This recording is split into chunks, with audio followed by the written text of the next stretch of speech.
Muito boa noite. Vamos então dar seguimento às entrevistas que estamos a fazer aos líderes partidários, agora que continuamos nessa contagem decrescente para as eleições legislativas que acontecem no dia 30 de janeiro. E esta noite aqui no Porto Canal recebemos Jerónimo de Sousa, secretário-geral do PCP. Muito boa noite, muito obrigado pela sua presença aqui no Porto Canal.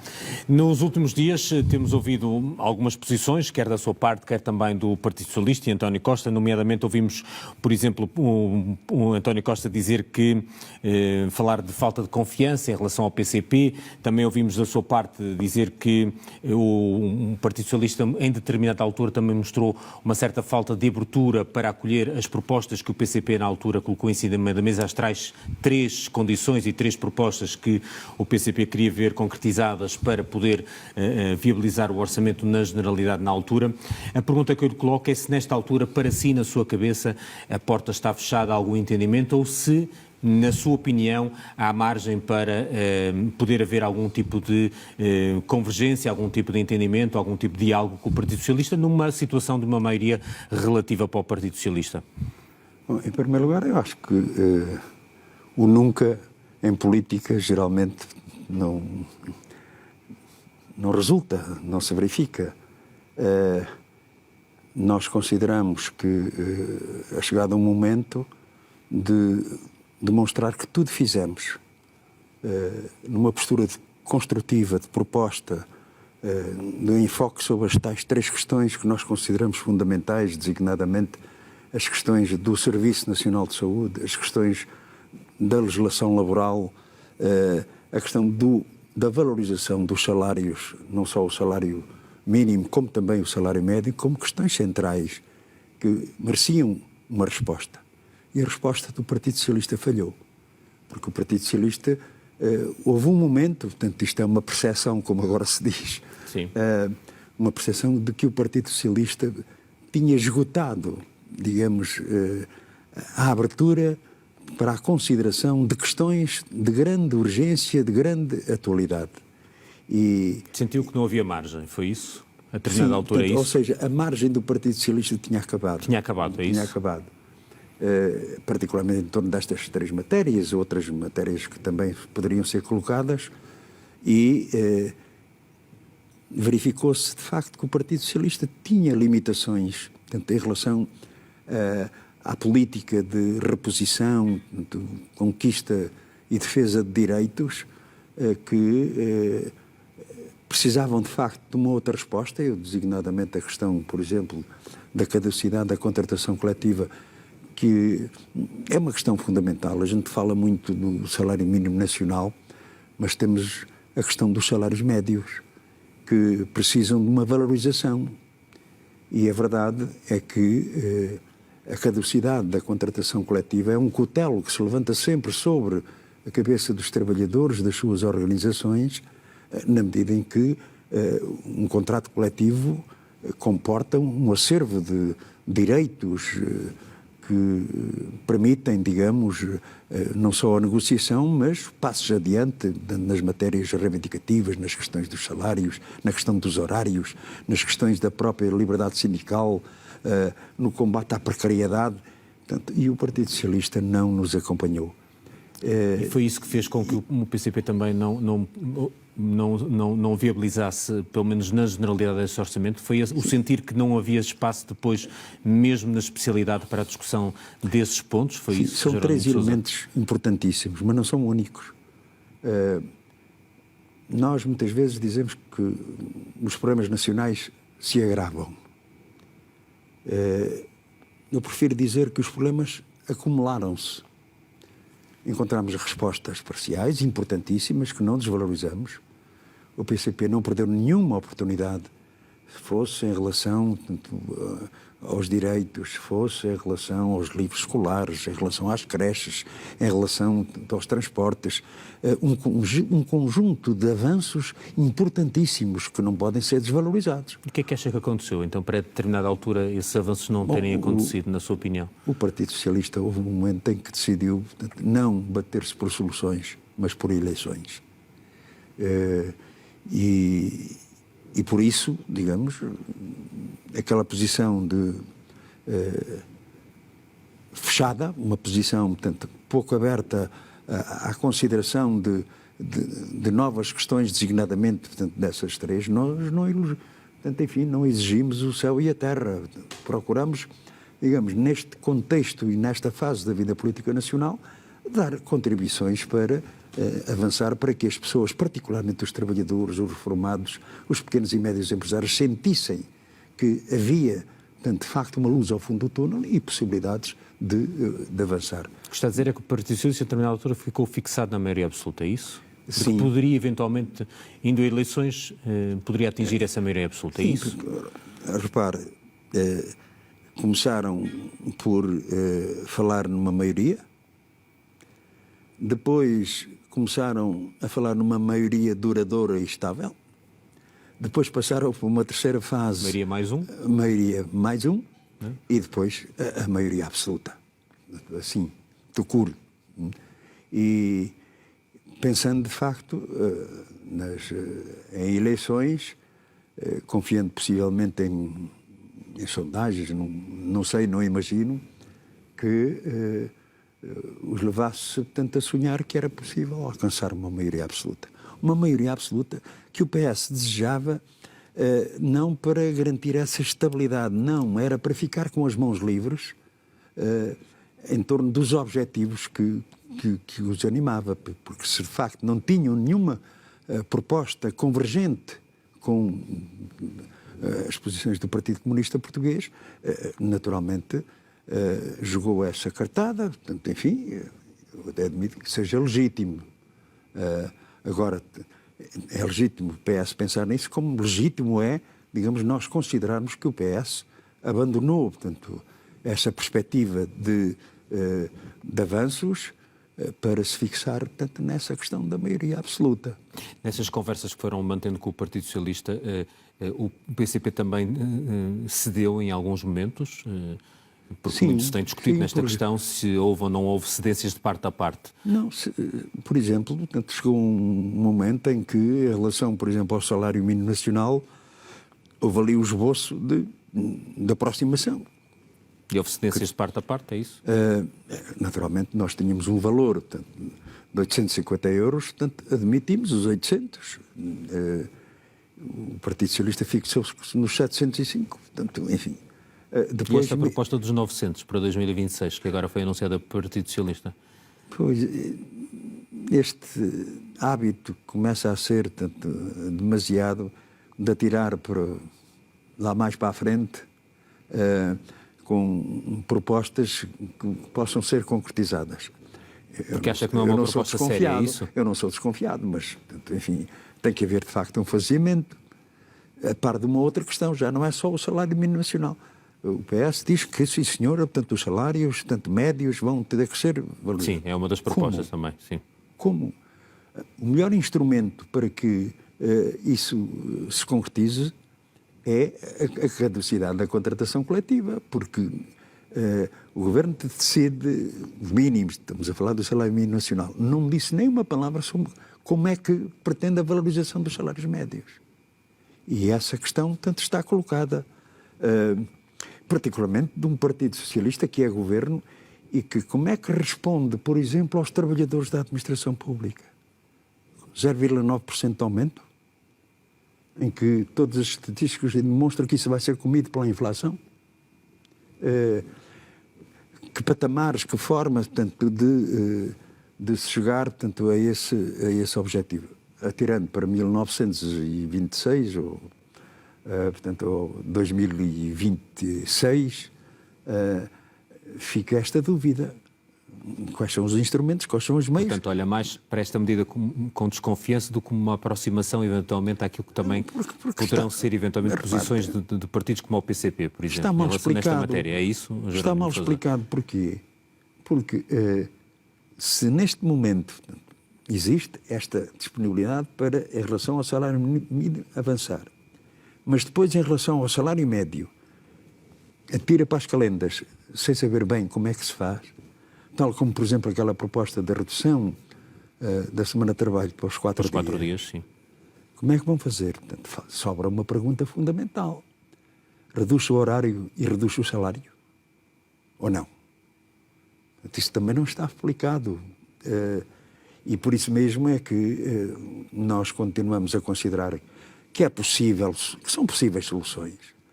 Em relação à sua pergunta, portanto, inicial, nós continuamos a considerar da importância da convergência, mas uma convergência em torno dos conteúdos concretos. Não é convergência pela convergência, convergência meramente político-partidária, portanto, não é isso. Portanto, em termos de salários, horários, precariedade, em termos, por exemplo, da questão do Serviço Nacional de Saúde, dos profissionais da saúde que têm sido, portanto, maltratados nos seus salários, nas suas carreiras profissionais.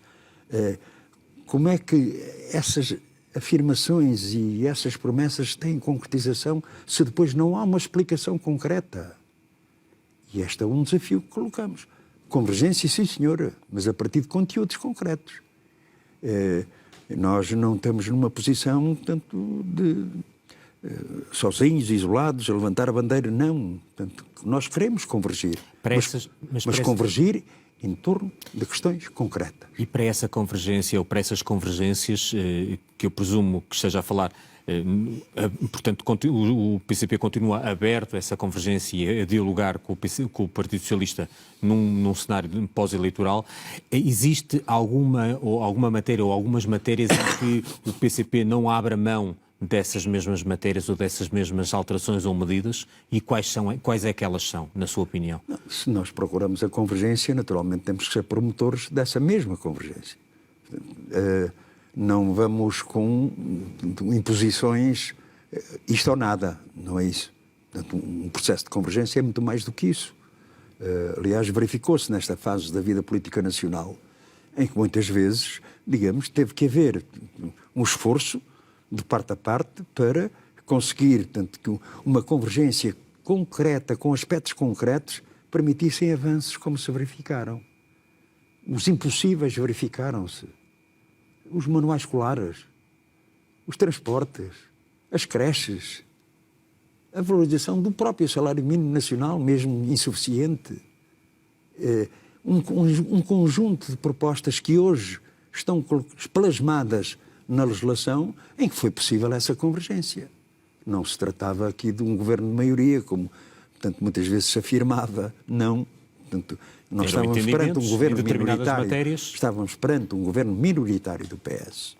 Não é? Nós, enfim, avançamos com as posições que avançamos nessa visão do governo minoritário, realizando sempre reuniões bilaterais. Não houve aqui reuniões de maioria, não. Sempre unilaterais, portanto, com o Partido Socialista. Sem a presença do Bloco, não é? Sim, o Bloco, portanto, enfim, agarrou na sua bicicleta e andou por si próprio, portanto, é evidente, né? Também, portanto, nesse quadro de autonomia. Mas nós tínhamos, portanto, esta posição séria, uma posição inquestionável de ter a ver. Nós não perdemos nenhuma oportunidade para qualquer avanço que beneficie os trabalhadores e o povo português. Temos esta posição, tivemos essa posição e resultou. Agora, não nos podem impor que sejamos uma força de apoio à crítica, da aceitação pela aceitação, em nome da estabilidade, seja lá o que isso for, porque esse equívoco da estabilidade que tantos falam, muitas vezes pode significar instabilidade na vida das pessoas, na vida dos trabalhadores e do povo. E por isso nós, portanto, consideramos, estamos abertos a essa convergência, mas a partir de situações, de conteúdos concretos que permitam essa melhoria das condições. E esses avanços que já aqui falou, não é? Diga-me uma coisa, neste momento para o PCP é mais importante impedir um governo de direita ou impedir uma maioria absoluta do Partido Socialista? Não fazemos esse cálculo, portanto, obviamente, cada deputado eleito pela CDU é um deputado a menos na direita. E, naturalmente, também em relação a essa questão da maioria absoluta, nós temos esta preocupação, porque o Partido Socialista não quer uma maioria absoluta para fazer sozinho avanços, conquistas, reposição de direitos. Não, o Partido Socialista quer se ver livre da intervenção do PCP e da CDU. Quer ficar de mãos livres para realizar uma política que não serve. Por isso é que eu lhe fazia esta pergunta.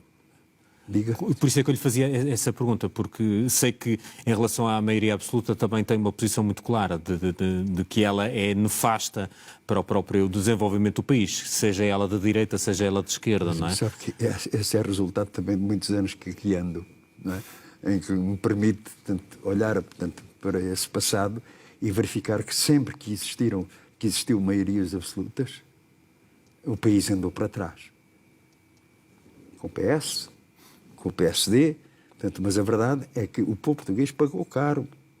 Portanto, em termos dos seus direitos, das suas aspirações, das suas reivindicações, pagou caro, porque essa maioria absoluta funcionou como um rolo compressor, com esse poder absoluto de decisão, tendo em conta a relação de forças na Assembleia da República e, digamos, os portugueses não tardaram, nessas alturas, não tardaram a descobrir, portanto, o logro em que tinham caído, portanto, e derrotando essas maiorias absolutas. E por isso mesmo é que... Mas pondo no prato da balança, esse cenário é pior ou é melhor do que um governo de direita liderado pelo PSD? A nossa resposta é esta. Portanto, haja o reforço da CDU, do PCP, da CDU, como grande resposta para a solução dos problemas nacionais. Portanto, esses exercícios aritméticos que têm que existir, vão ter que se fazer, não é? Provavelmente. Por exemplo, é inaceitável o logro, portanto, a mistificação, melhor dizendo, que no dia 30 de janeiro as eleições são para primeiro-ministro. Ora, não são. Todos nós sabemos, o primeiro-ministro não é eleito na Assembleia da República. Era resultante da relação de forças que se estabelecer na Assembleia da República, onde são eleitos 230 deputados que determinam a solução governativa. E esta falsa ideia de que vamos eleger primeiro-ministro, não vamos nada. Aliás, lembrar-te-á que em 2015 Sim. o Partido Socialista não ficou e o Partido Socialista não foi maioritário. Foi o PSD. Só que a relação de forças na Assembleia da República determinou, portanto, a solução. Hoje mesmo, na entrevista, no debate, aliás, que decorreu entre a Iniciativa Liberal e o PAN, a Iniciativa Liberal disse que estava disponível para integrar um governo com o PAN. Dependendo do que derem os resultados, isto está sempre tudo dependente dessa componente que não sabemos o que é que vai acontecer, isto pode ou não colocar o PCP e o Bloco de Esquerda num cenário de maior fragilidade, na sua opinião? Não, da nossa parte, por nós falamos, obviamente, não nos sentimos constrangidos. Temos um compromisso eleitoral, temos um programa, é por ele que nos vamos bater.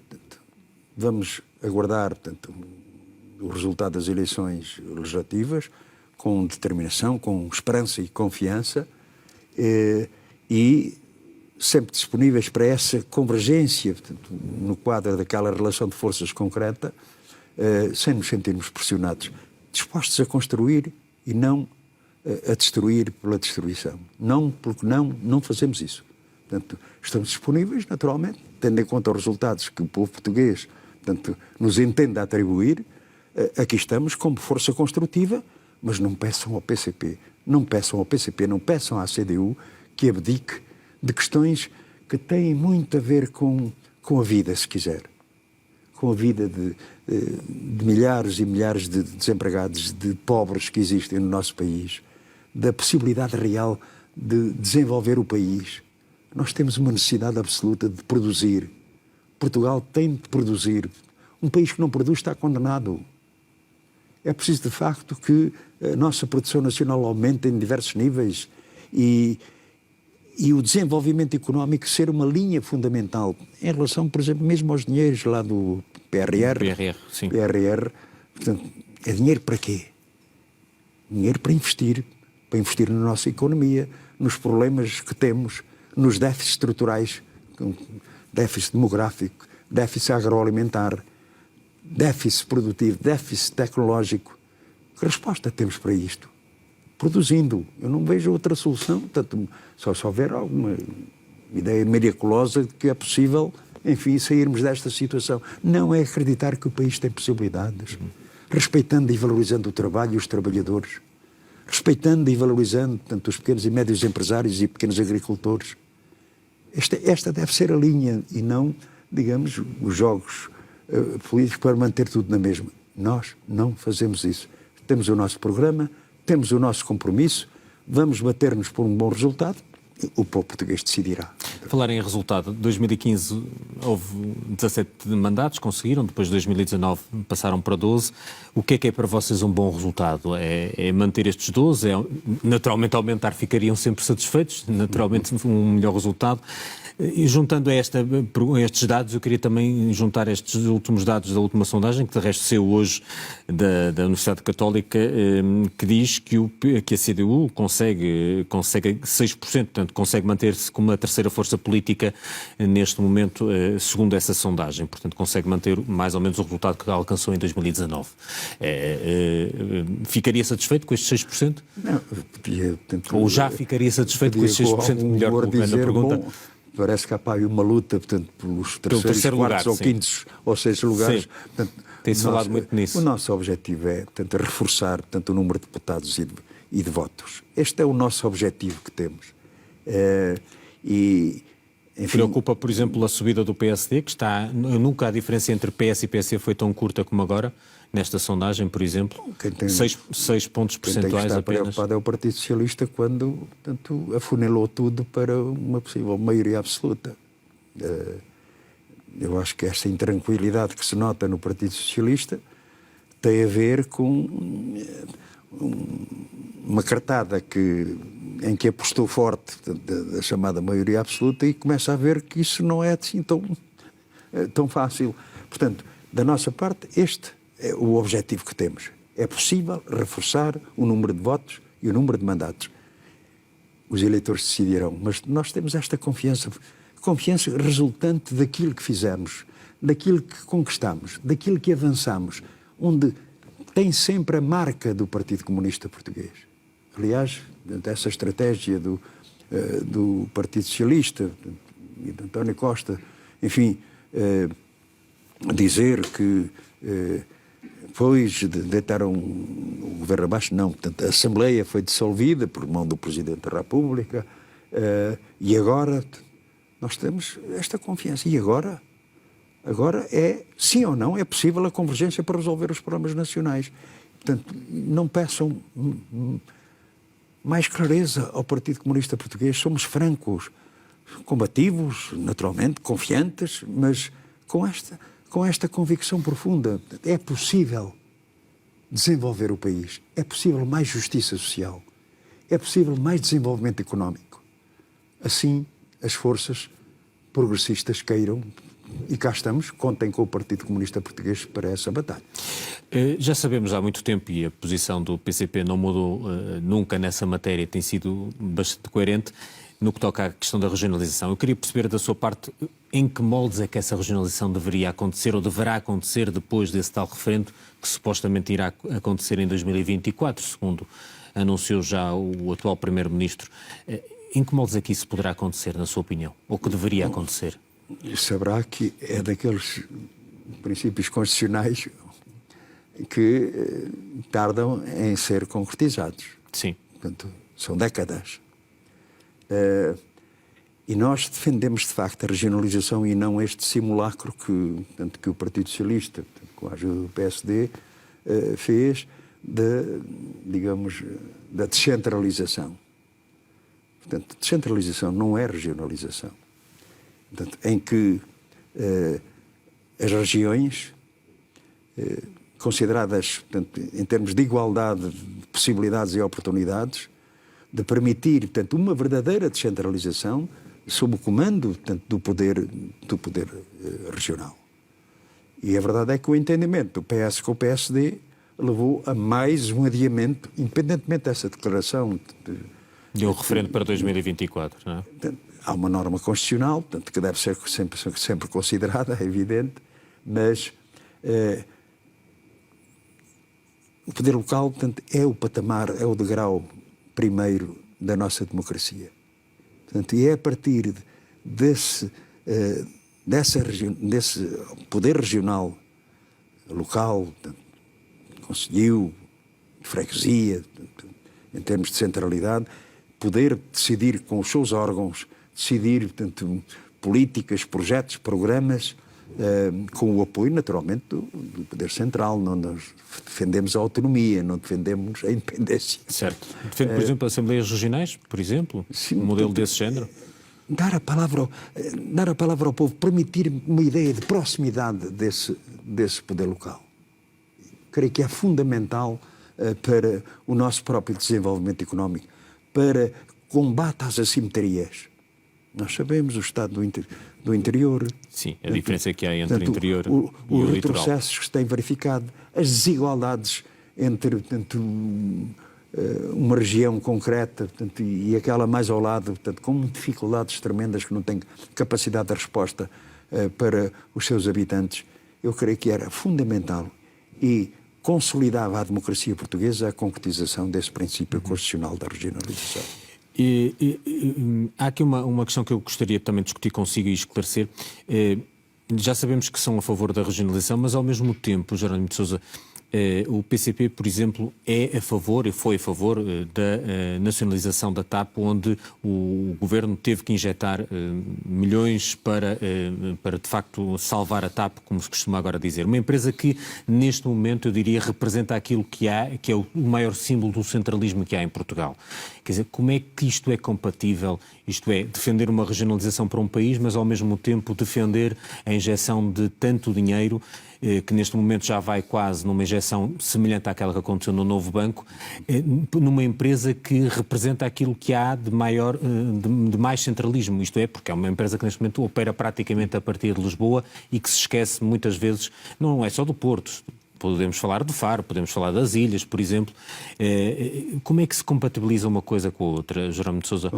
Ou então... Eu percebo o sentido crítico da sua pergunta, mas a posição do Partido Comunista Português é clara, que deve haver um equilíbrio em que nenhuma região, enfim, estamos a pensar na TAP, em Lisboa, pensemos na TAP no Porto, pensemos na TAP, portanto, nas regiões autónomas, numa companhia de bandeira que seja capaz de responder, portanto, às necessidades do país, mas simultaneamente com a sua dimensão internacional. E quando se fala, repare, quando se fala nos prejuízos que são reais, não se pode esquecer que, por exemplo, o encerramento da TAP tinha um efeito devastador logo na segurança social, sim, logo no emprego. Sim. Logo, portanto, enfim, no plano económico. E isso deve ser considerado. Portanto, uma TAP que não seja uma TAPzinha, uma TAP que responda a esses anseios regionais, respostas regionais que têm que ser encontradas, mas a destruição da TAP seria um desastre que pagaríamos. Eu percebo esse argumento, mas a minha questão é, como é que explica uma pessoa que não é de Lisboa, que viva fora de Lisboa, que está a contribuir para a injeção do dinheiro na TAP, mas que depois não consegue usufruir destes serviços de uma companhia como a TAP, mas ao mesmo tempo tem que contribuir para que ela consiga sobreviver. Como é que isso se consegue? Ou melhor, se quiser colocar, que eu coloque a questão noutro sentido, o que é que o PCP vai fazer na Assembleia da República para que a TAP sirva de facto o país de uma forma abrangente e que seja de facto essa companhia de bandeira, como ainda agora disse? O que é que vai fazer do ponto de vista prático? O que é que pode fazer e o que é que vai fazer? Do ponto de vista prático, portanto, eu creio que é fundamental ter essa dimensão e ter essa visão do universo do funcionamento da TAP. Nós continuamos a considerar que a salamização da TAP ou a privatização da TAP seria um desastre. Em que sentido? Por exemplo, a nossa, portanto, empresa, a nossa, desculpe lá, para não haver confusão, pensar que eu sou algum acionista da TAP. Nós consideramos que é preciso salvaguardar, portanto, uma empresa daquela característica, a TAP, como um bem nacional virado para o nosso desenvolvimento económico e social. Não concordamos com aquilo, por exemplo, que está a acontecer de entrega, a expressão passa em inglês, vai-me perdoar o inglês, portanto, os slots, creio que é sim, slots. Os slots, sim.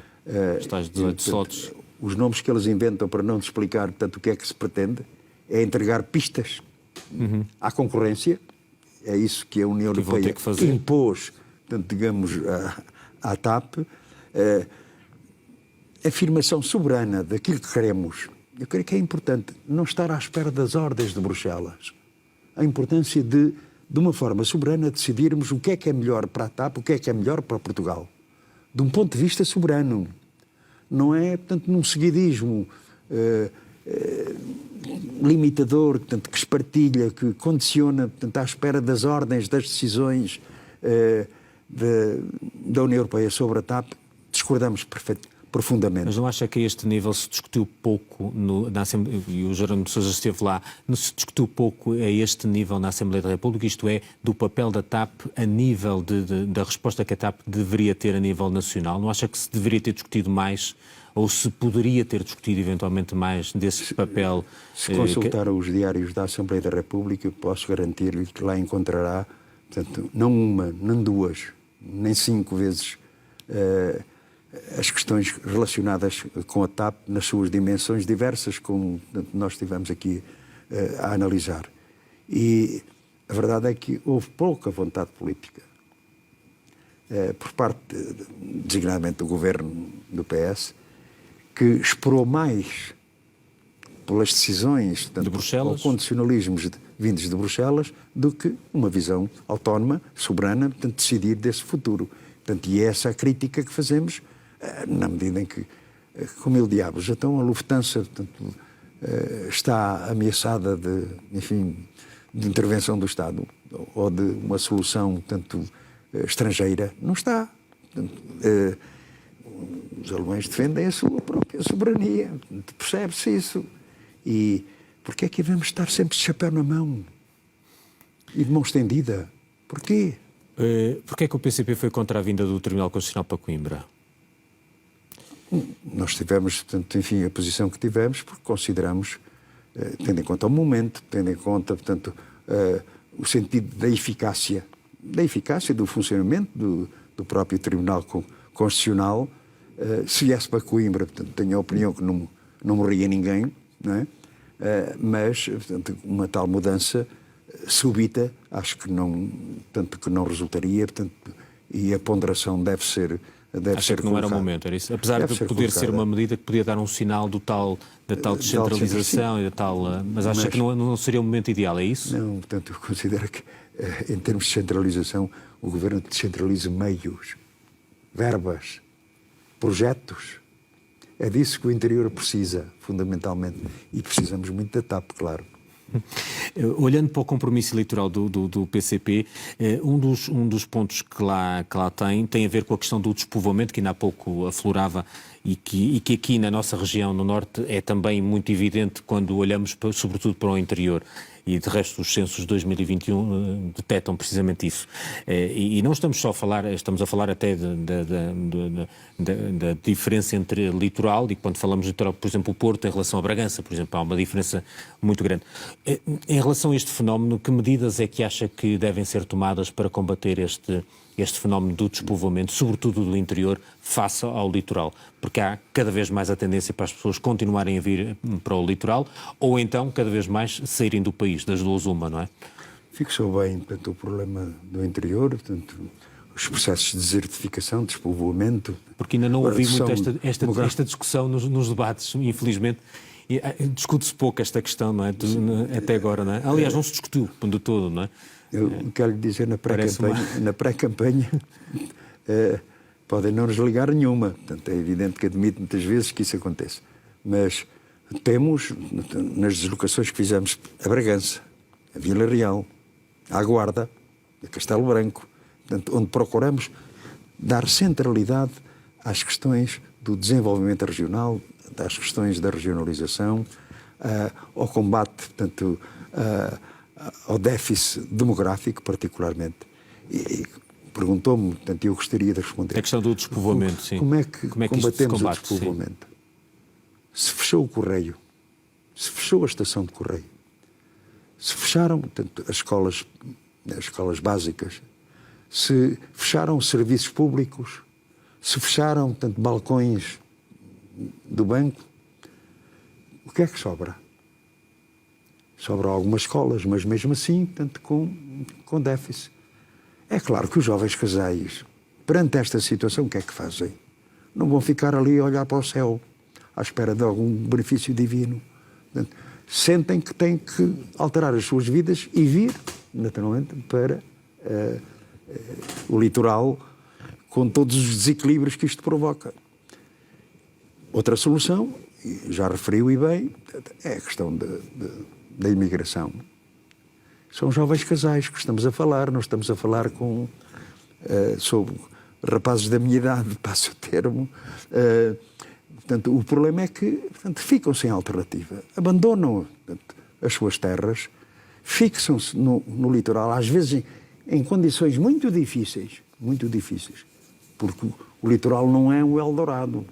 E o próprio litoral também fica saturado, não é? Também fica saturado, portanto, fica sem tudo o que isso saídas, com todas negativo, as consequências que isto tem. Portanto, há que desenvolver uma política harmoniosa de investimento de estruturas, particularmente no plano da saúde, no plano escolar, no plano de criação de empresas e do apoio consequente.